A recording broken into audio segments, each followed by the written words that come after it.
Chers apprenants, bonsoir et bienvenue à cette nouvelle leçon. Cette leçon, c'est la création de l'humanité et c'est dans le cadre des études panafricaines, un programme éducatif alternatif ayant pour but de former les leaders de la Renaissance africaine. Ce programme est parrainé par la Ligue associative africaine et le parti politique camerounais, la LIMARA, Ligue des masses pour la Renaissance africaine. Ces deux organisations sont engagées dans la lutte pour la renaissance académique, pour la renaissance africaine, négro-africaine. La leçon d'aujourd'hui, c'est la création de l'humanité. Elle entre dans le cadre, dans le module cosmogonie et dans la discipline religion. Avant de commencer la leçon proprement dite, nous vous rappelons que vous pouvez investir dans des sociétés parrainées par la Ligue associative africaine. Vous pouvez également vous former à d'autres disciplines comme le journalisme, l'économie politique, l'informatique, le développement personnel, ou bien vous préparer aux tests de langue internationaux comme le TEF, le TCF, le DALF et le DELF. Avec nous, nous vous accompagnons à cette préparation et nous vous formons dans les disciplines mentionnées que nous venons de mentionner. Nous entrons donc au vif du cours d'aujourd'hui et c'est la création de l'humanité. Nous avons vu les autres étapes de la création. En guise d'introduction, nous allons montrer que l'homme n'est pas l'élément central de la création. Comment certains disent que le monde a été créé pour l'homme, tout a été créé pour l'homme, non. L'homme n'est pas l'élément central de la création. L'homme n'est qu'un élément de l'univers. On va voir que Atum-Re, le créateur, lui a donné une grande place, mais ce qui ne fait pas de lui le centre de la création, comme certaines religions ont voulu faire de l'homme le centre de la création. L'homme n'est qu'un élément de la création, et en tant qu'élément de la création, ça induit l'homme de respecter les autres éléments de la création. Donc, tout n'a pas été créé pour l'homme, comme on le dit, certains le disent, non. Donc, l'homme a pour but de maintenir le monde et de garantir la régénération permanente à travers des rituels. Ça, c'est le rôle qui a été attribué à l'homme.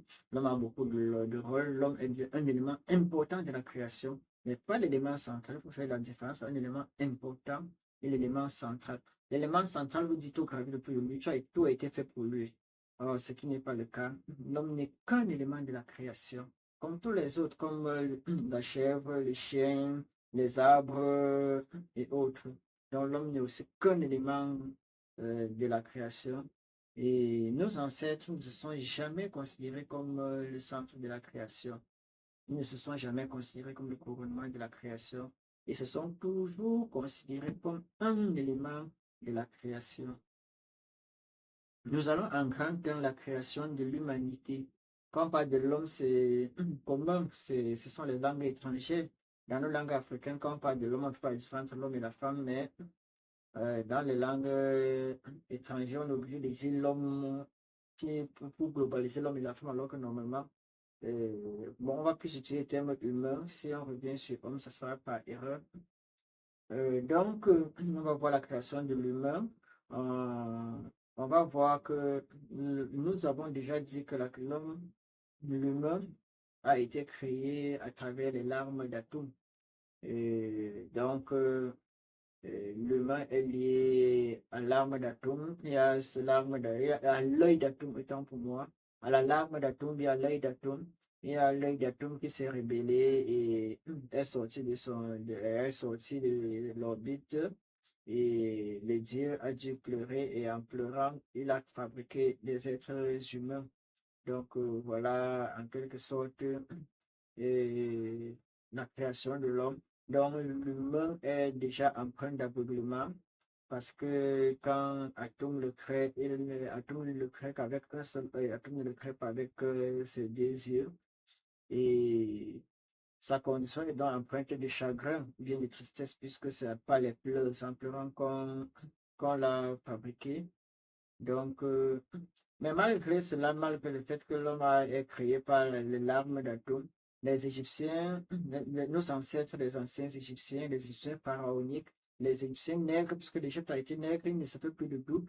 Les Kamites qui ont construit les civilisations égyptiennes, nos frères Kamites qui ont construit la grande civilisation égyptienne, n'ont jamais eu une image d'eux et n'ont jamais douté de leur capacité, malgré le fait qu'ils ont été créés par les larmes.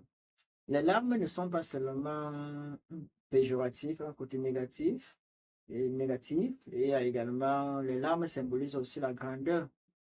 D'ailleurs, Atum le précise, j'ai lu le passage d'Atum. Les hommes qui sont issus de mon œil que j'ai envoyé lorsque j'étais seul avec nous. Donc, cette fois-ci, en fait,